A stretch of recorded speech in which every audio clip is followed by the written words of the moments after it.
Buenas noches. Vamos entonces a dar continuidad al tema primero el catecismo y después vamos a orar un ratico, ¿vale? Okay. Con el catecismo pues estamos hablando del credo, ¿sí? Y hoy vamos a hablar, concebido por obra y gracia del Espíritu Santo, nació de Santa María Virgen. Vamos a tratar de andar un poquitico en esa parte del credo. Es muy sencillo, sin embargo es bueno como repasarlo. Yo sé que todos los que estamos aquí por lo menos lo sabemos y lo conocemos, ¿sí? Lo primero, concebido por obra y gracia del Espíritu Santo, nacido de Santa María Virgen. Esa parte cuando profesamos esta frase en el credo. ¿Qué numeral está? El 484. Entonces, la primera parte, concebido por obra y gracia del Espíritu Santo. ¿Quién nos quiere contar por qué Jesús es concebido por obra y gracia del Espíritu Santo? ¿Qué significa eso?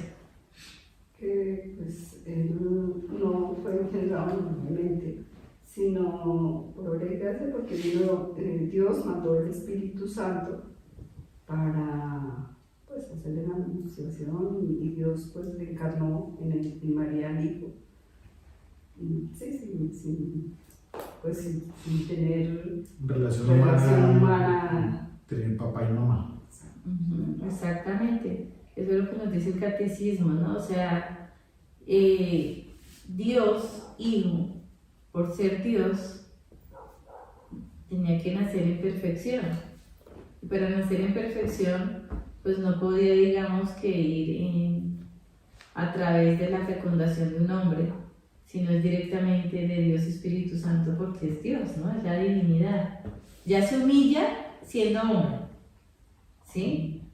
Entonces, digamos que esa concepción es pura, es santa y es virginal, ¿sí? Entonces es el Espíritu Santo el que da vida. De hecho, el Espíritu Santo es el Dios que da la vida, ¿no? El santificador, el que nos da la vida eterna. Por eso se llama vida eterna, porque nos santifica, ¿sí? Y ese símbolo de esa vida eterna lo trae a través de traer y poner en el vientre de Santa María a Dios Hijo, ¿no? Y esa tarea por eso la hace Dios Espíritu Santo, ¿de acuerdo? Ya desde ahí el Padre nos está mostrando a nosotros cuál es la tarea del Espíritu Santo: dar vida y a nosotros dar vida eterna, ¿sí? Eso es muy importante que nosotros lo conozcamos. Por eso el Espíritu Santo siempre va unido de la mano con el trabajo de Dios Hijo aquí en la tierra. Aquí en la tierra trabajan siempre en comunión los dos. Que Dios Espíritu Santo estuvo como de bajo perfil, como oculto, como no tenía protagonismo, pero eso no quiere decir que como no se nombraba y no se hablaba, no ejercía sus tareas, sí las ejercía, solo que quien, digamos, Dios Padre quería que se manifestara en el mundo era Dios Hijo. Por eso Dios Hijo al final en su pasión les dice: yo tengo que irme para mandarlo a Él. ¿Y eso qué quiere decir? No que Él no actuara, porque acuérdense que la Trinidad es indivisible. Donde está uno, están nosotros dos y los tres siempre actúan, ¿sí? Cuando Dios se refiere, Jesús se refiere a que me tengo que ir para que Él venga, para enviarle el Paráclito, es para ya darle el protagonismo y la manifestación al Espíritu Santo, ¿no? Como decir, yo ya subo al Padre y ya tú te vas a quedar aquí vivo y presente para que tú estés alentando a todas estas criaturas que quedan después de mi ascensión, ¿sí? Y de hecho desde la creación, digamos que de alguna forma se manifiesta y se nombra el Espíritu Santo cuando en el Génesis hablan del soplo, que Dios sopló cuando creó al hombre, y siempre cuando se habla del soplo de vida es el Espíritu Santo. Es el aliento del Espíritu Santo. Entonces digamos que no nombran ahí al Espíritu Santo, pero desde el comienzo, desde el Génesis, están los tres, Padre, Hijo y Espíritu Santo. Exactamente.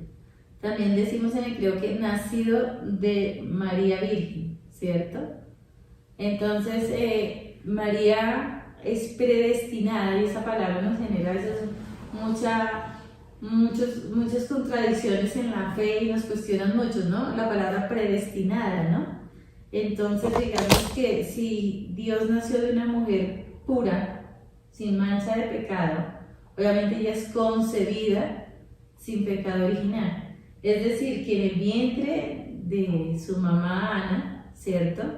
Ella queda por gracia de Dios, excluida de ese pecado original. Ella ya no viene con ese pecado original desde la concepción.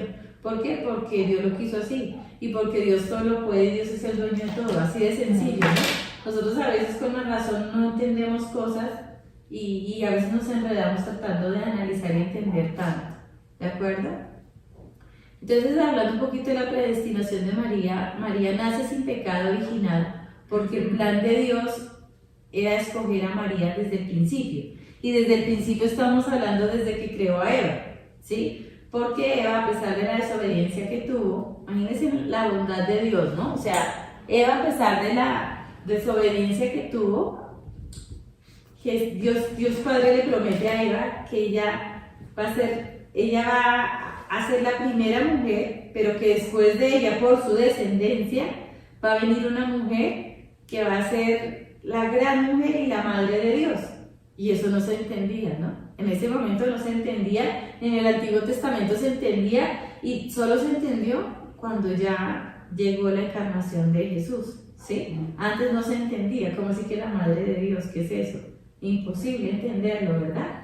Pero María es madre de Dios porque es madre de Dios, hijo, ¿no? Entonces María es la hija de Dios Padre, la esposa de Dios Espíritu Santo y la madre de Dios, hijo, ¿sí? Entonces María pertenece a las tres personas de la Trinidad de una manera increíble, ¿sí? Pero volviendo al tema de la predestinación, como Dios escogió a María desde el principio, ¿sí? Para que fuera la madre de Jesús, la preservó del pecado original, la llenó de muchísimas gracias y muchísimos dones, más que cualquier otra criatura creada, porque Dios quería que ella tuviera esa tarea tan importante, ¿no? Pero entonces aquí hay que tener cuidado en algo, y es que a pesar de que María fue predestinada por Dios, no era obligada por Dios, ni era seguro que fuera a ser la madre de Dios. ¿Por qué? Porque Dios a todas las personas nos dio el libre albedrío, es decir, la libertad de elegir. Y María nunca perdió esa libertad, no por ser predestinada, no por haberla escogido Dios, ya María tenía que decir sí. María libremente escogió ese sí. Y como se dice en los teólogos en palabras muy populares, Dios se la jugó con María. Porque así como nosotros decimos sí para el pecado, y Dios nos soñó sin pecado, y sin embargo nosotros pecamos porque queremos, ¿cierto? Y Dios nos dio la gracia bautismal, nos dio los sacramentos, y sin embargo decimos sí al pecado. María había podido hacer exactamente lo mismo, decirle no al arcángel Gabriel, ¿sabe qué? No, esto como que está enredado, yo como que no lo entiendo, esto como que me van a matar a mí esa piedra, más bien cuando yo me vea mi barriga, mejor como que no. Había tenido toda la libertad de hacerlo, sin embargo, no lo hizo porque no quiso, o sea, no quiso negarse, pero es la voluntad de María. Entonces, desde esta palabra predestinación debemos tenerle cuidado, que no es que porque Dios lo quiso, tocó y se hizo porque es Dios, no, porque Dios, mire, yo lo decía, no sé si fue hace 8 días o hace 15, Dios no crea títeres y no quiere títeres, ¿no? Entonces, digamos que María fue muy fiel a la voluntad del Padre, pero por su libertad. Y eso es importantísimo que lo entendamos. Y lo último que vamos a hablar del catecismo es la virginidad de María. A raíz de esta virginidad han venido, pues, muchos ataques a la iglesia, muchos cismas en la iglesia, ¿cierto? Porque humanamente, pues, eso se concibe como algo imposible, ¿no? O sea, primero, ¿cómo es que el Espíritu Santo fecunda a María? Eso humanamente, eso no cuadra en nosotros. Que tenga un parto y siga siendo virgen, peor todavía, eso es absurdo, eso es de locos, de fanáticos, ¿sí? Pero entonces cuando nosotros humanamente nos quedamos en lo humano, estamos perdiendo la credibilidad en Dios, no tenemos fe. Porque estamos poniendo a un Dios limitado, un Dios pequeño, un Dios humano, diciendo como eso es imposible humanamente, entonces eso es imposible para Dios, ¿no? Se nos olvida que Dios es todopoderoso. Y nosotros como católicos siempre debemos defender la virginidad de María antes del parto, durante el parto y después del parto. También hay hermanos separados que, como en algunos evangelios nos hablan de hermanos de Jesús, entonces digamos que ellos, cogiendo esos textos fundamentalistas, es decir, literalmente dicen, sí, pero miren, aquí en las mismas lecturas dicen que son hermanos, entonces cuál virgen y cuál no sé qué, cuál hijo único, cuál no sé qué, ¿no? Pero entonces resulta que, digamos, profundizando un poco en la historia, cuando nació Jesús, a todos los familiares de primer y segundo orden de consanguinidad se le decían hermanos. Lo que nosotros decimos primos, en la época de Jesús se llamaban hermanos, ¿sí? Entonces digamos que ahí es donde se entiende por qué hablan de hermanos, ¿sí? Pero eso es... Ellos no eran hermanos de sangre. No eran hermanos de sangre, pero en esa época los primos y familiares cercanos eran hermanos, mi hermano, mi hermana, ¿sí? Ahora solo le decimos hermanos a los que son de sangre, de papá y mamá, esos son mis hermanos. Nosotros ya les decimos primos, tíos, ¿sí? Pero en esa época no se usaban tantas expresiones, sino eran hermanos, ¿sí? Bueno, pues esta es la parte del catecismo que queríamos trabajar hoy. Y ahora vamos a hablar un ratito, creo que es muy sabroso y muy bueno al final del día también orar en comunidad, ¿no? ¿Qué vamos a hacer? Vamos a hacer obviamente la metodología de la lectio, entendiendo primero qué nos dice el texto. Posterior a ello, pues vamos a tratar de profundizar un poco en estas palabras que nos dice hoy Lucas. Después, ¿qué me dice a mí? Correcto. Después contemplamos un poco y damos, pues como cierre final, ¿qué nos está diciendo nuestra vida? No solamente a mí, sino a todos. ¿Qué nos está diciendo de alguna manera? Bueno, entonces vamos a abrir Lucas. Este fue nuestro evangelio del día de ayer, capítulo 7, versículos del 1 al 10. Entonces, lectura del Santo Evangelio según San Lucas. Cuando Jesús terminó de hablar así a la gente, entró en Cafarnaúm. Un siervo de un centurión muy querido de éste se encontraba enfermo y a punto de morir. El centurión, que había oído hablar de Jesús, le envió unos ancianos de los judíos para rogarle que viniera y salvara a su siervo. Cuando estos llegaron ante Jesús, le suplicaron con insistencia: merece que se lo concedas, porque ama a nuestro pueblo y él mismo nos ha edificado la sinagoga. Jesús se fue con ellos. Estando ya no lejos de la casa, envió el centurión a unos amigos a decirle: Señor, no te molestes, porque no soy digno de que entres bajo mi techo. Por eso ni siquiera me consideré digno de salir a tu encuentro. Mándalo de palabra y quede sano mi criado. Porque también yo, que soy un subalterno, tengo soldados a mis órdenes y digo a este vete y va, y a otro ven y viene. Y a mi siervo haz esto y lo hace. Al oír esto, Jesús quedó admirado de él y volviéndose a la muchedumbre que le seguía, les dijo: os aseguro que en Israel he encontrado una fe tan grande. Cuando los enviados volvieron a la casa, hallaron al siervo sano. Palabra del Señor. Gloria a ti, Señor Jesús. ¿Qué nos dice el texto? Yo tengo solo una pregunta en este texto. ¿El centurión es como una persona adinerada? Es un soldado romano de alto rango, un soldado. como un general, Jefe, como Jefe jefe. militar. jefe militar. Gracias. En primera parte, digo, pues la lectura nos dice que Jesús está afuera y que llegó a Cafarnaúm. Y hubo Cafarnaúm, me imagino que con los discípulos, y yo ya es imaginación. Sí, no, Muy bien, chévere. eso es lo ideal en la Bien lectura. chévere, claro. Tienes que recrearlo en tu mente y Sí, yo lo veo andando, lo veo por ahí, yo lo veo. Y Sí. más personas, una muchedumbre también vino con él. El militar, para mí militar, supo de eso, pero el militar ya era creyente, porque ya había estado, había construido una iglesia, un templo, o había ayudado o alguna cosa, porque los discípulos le dijeron eso a Jesús: sí, escúchelo, porque mire lo que él es buena persona.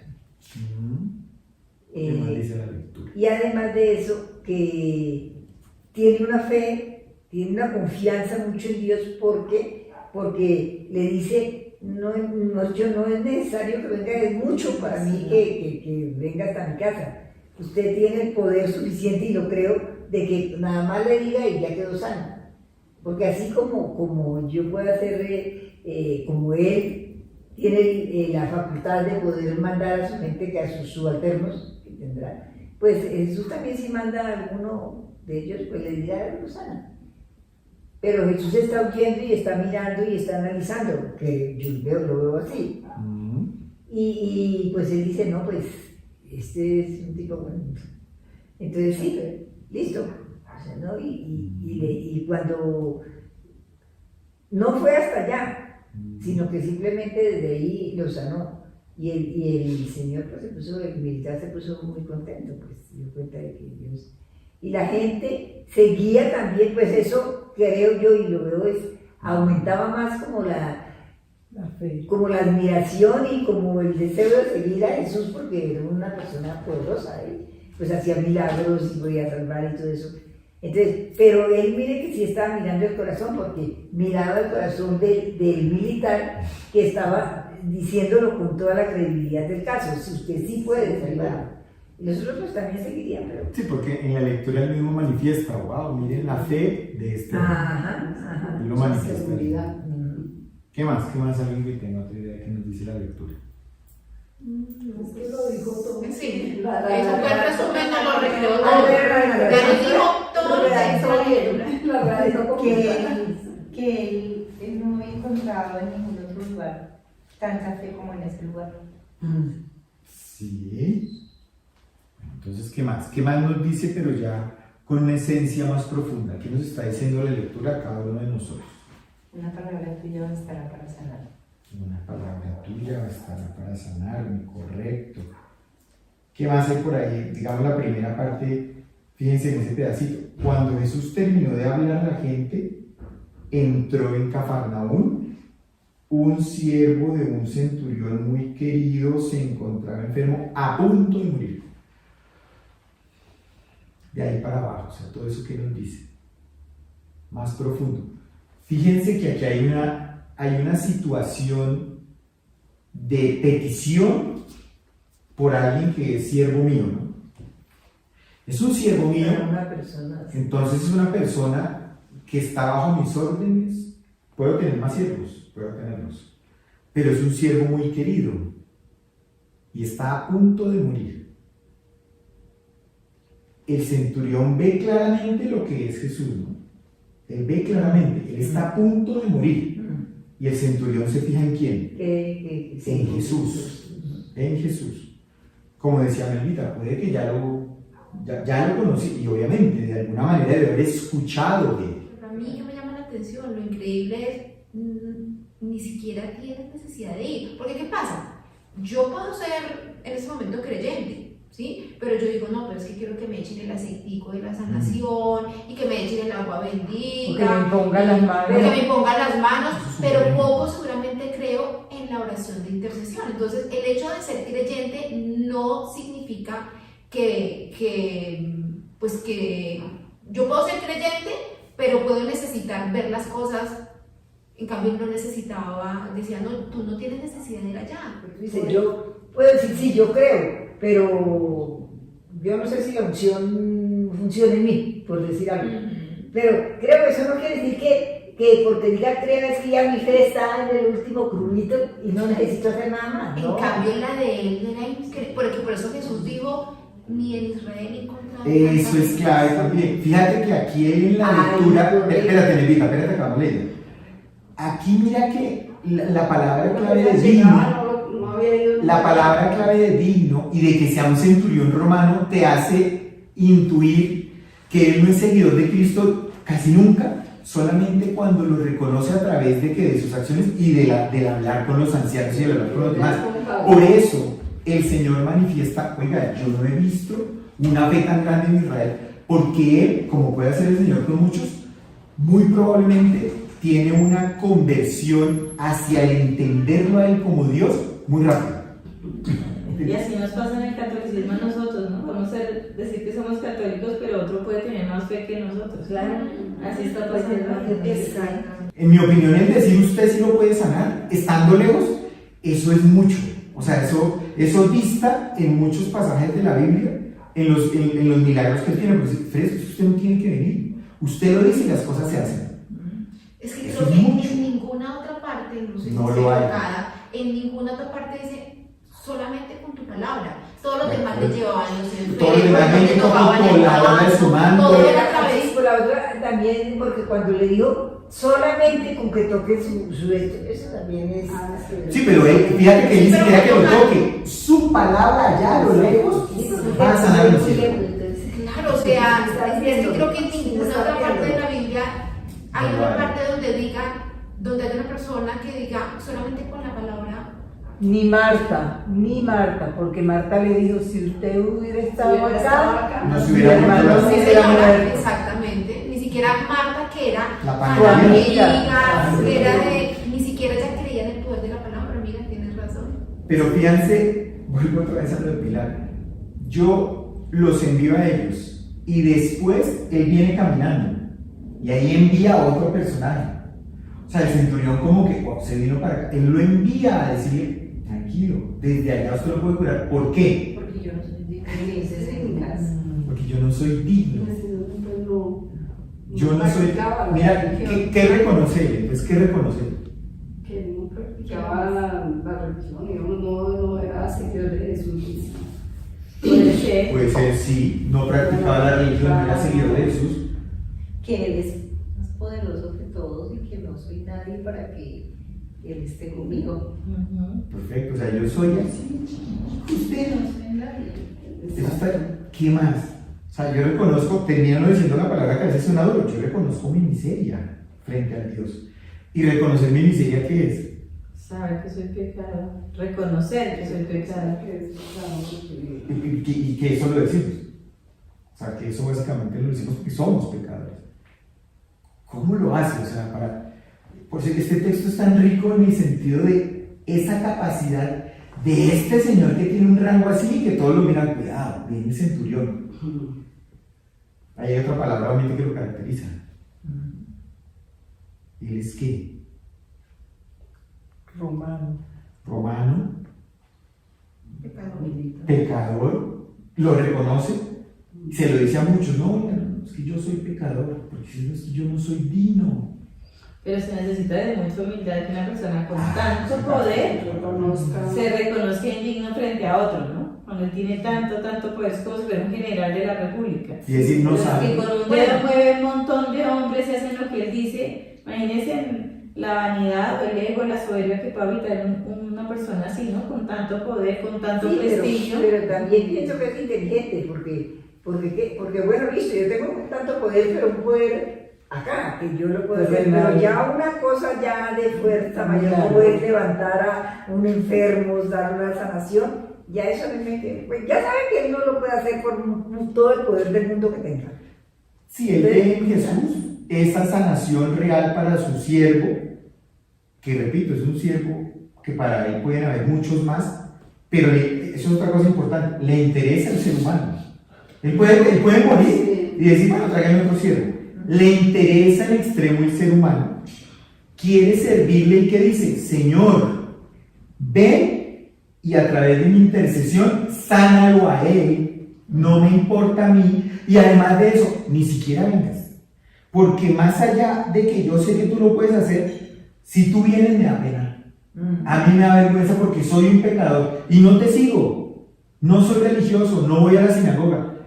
Le construí, o sea, sirve a los demás, construyó, ayudar a construir una sinagoga. Yo le sirvo a ellos, pero conmigo, cuidado, Señor, porque, como diría Juan, es que no soy digno de desatarle la sandalia. Él dice, hombre, Señor, sánalo, por favor. Solo quiero saber por qué. Muy probablemente, porque lo amo. Hay amor, lo amo. Y es un siervo muy querido, aquí lo dice, es un siervo muy querido.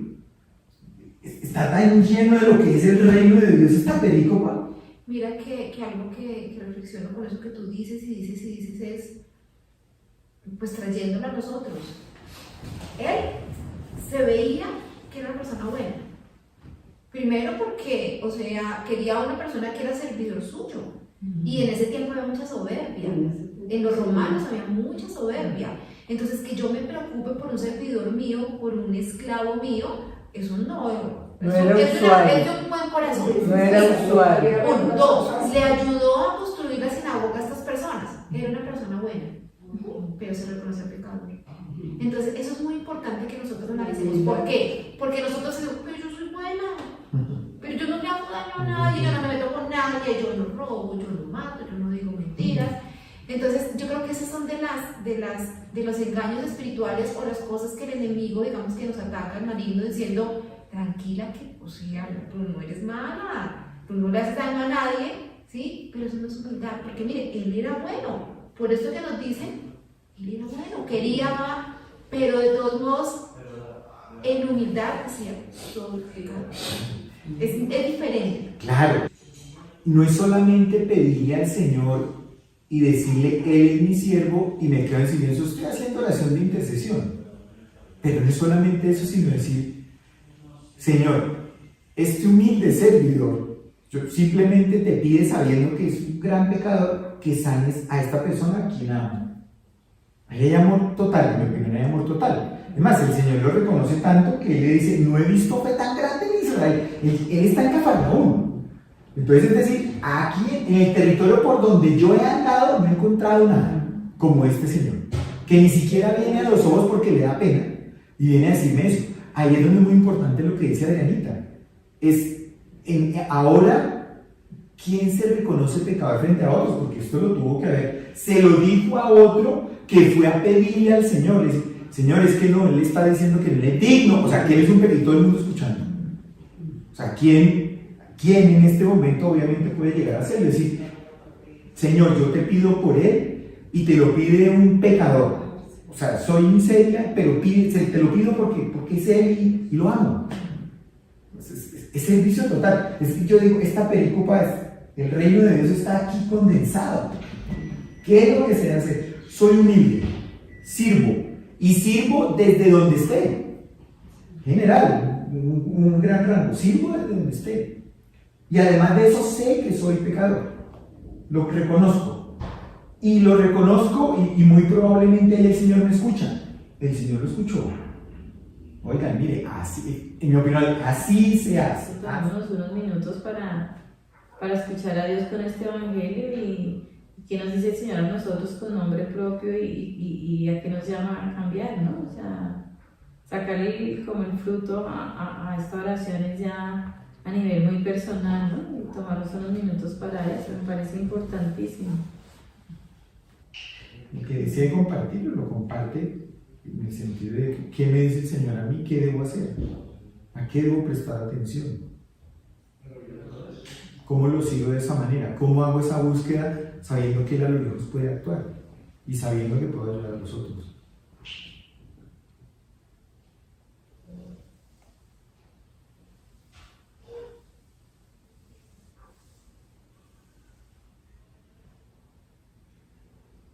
El Señor me dice a mí que hay que seguir trabajando en esa búsqueda de la felicidad a través del reino, sirviendo a los otros.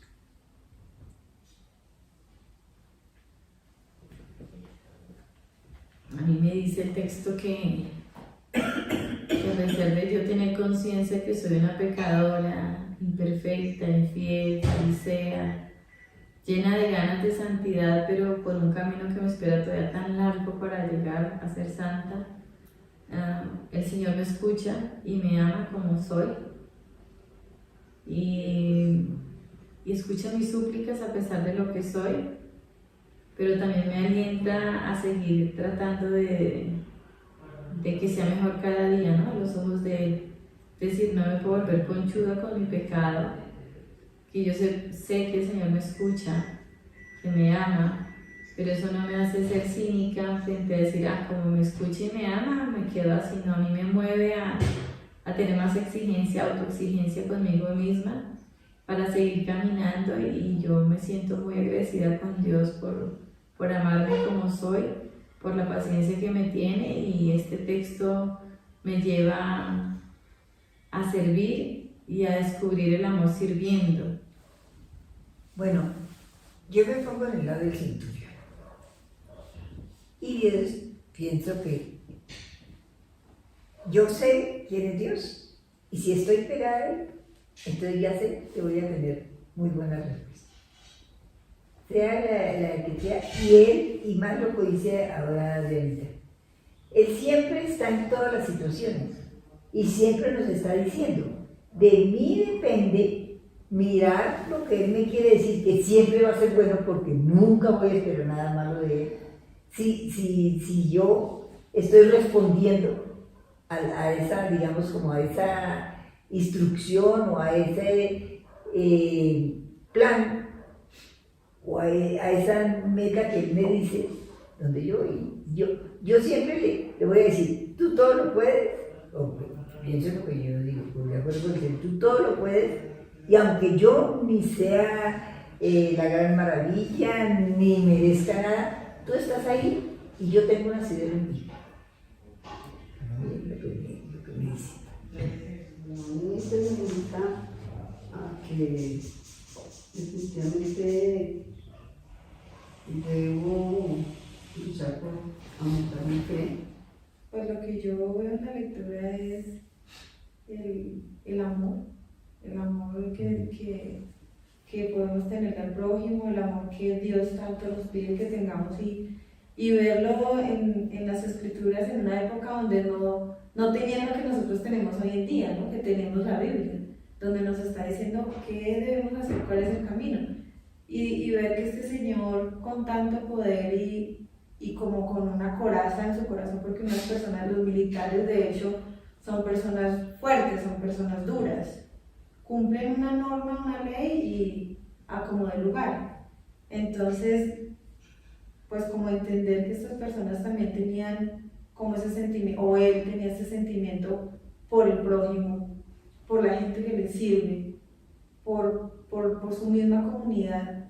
Entonces uno dice, se puede, o sea, una persona con un corazón y una formación dura, que tenga un sentimiento noble, es porque Dios tocó su corazón, que no lo sabíamos, o en ese momento nadie lo describía ni nadie decía, es que esto es lo que está pasando, no, sino simplemente es una acción, es algo que él, que afortunadamente tuvo la gracia y tuvo ese regalo, ¿no? Eso que no se analizaba en esa época, sino simplemente se dio. Y es lo que yo siento ahí, Dios tocó su corazón y él amó al prójimo. Este militar, como no sé el nombre, el centurión, amó al prójimo tanto que mandan a las personas para que traigan a Jesús y lo salven. No sé qué tendría, seguramente el sirviente seguramente le han hecho muchas curaciones, medicinas, no sé, baños, porque en esa época no sé qué se usaría.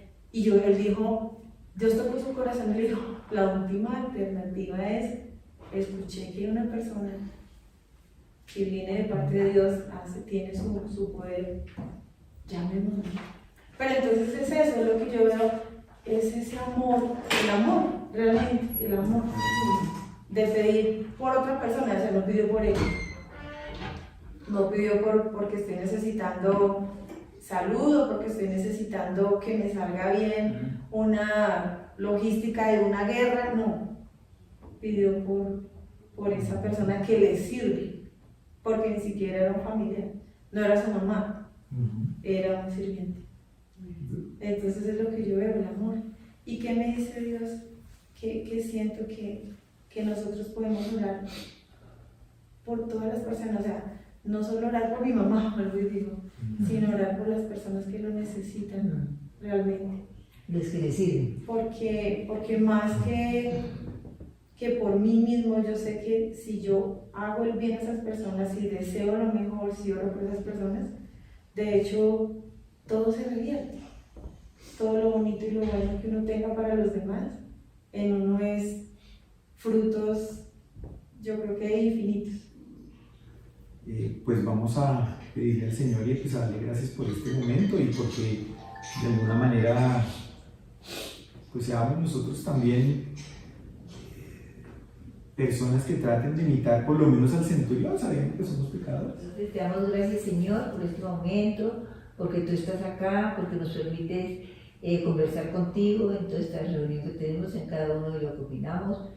Tú estás dándonos el Espíritu Santo para que podamos ir avanzando un poquito en esto que anhelamos, que es estar junto a ti, complacerte y seguir nuestro camino, nuestra misión que tú nos tienes, que la podamos ver, que seamos nosotros mismos, que siendo nosotros mismos también estamos haciendo oración y caminando hacia la santidad. Bendice a cada una de las personas que estamos acá, a cada una de las personas que no pudieron venir por las diferentes circunstancias, a Milena, que se fue, a Katy, a toda su familia, y a nosotros ayúdanos, Señor, cada día a ser más humildes, más responsables contigo, más agradecidos y a tener una buena noche. Amén. Amén. Padre nuestro que estás en el cielo, santificado sea tu nombre. Venga a nosotros tu reino. Hágase tu voluntad en la tierra como en el cielo.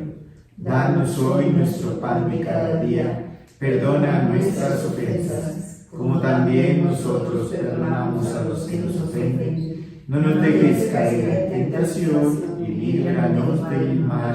Amén. Dios te salve María, llena eres de gracia, el Señor es contigo. Bendita eres entre todas las mujeres, y bendito es el fruto de tu vientre Jesús. Santa María, Madre de Dios, ruega por nosotros pecadores, ahora y en la hora de nuestra muerte. Amén. Gloria al Padre, al Hijo y al Espíritu Santo, como era al principio, ahora y siempre, por los siglos de los siglos. Amén. en el nombre del Padre, del Hijo y del Espíritu Santo. Amén. Muchas gracias.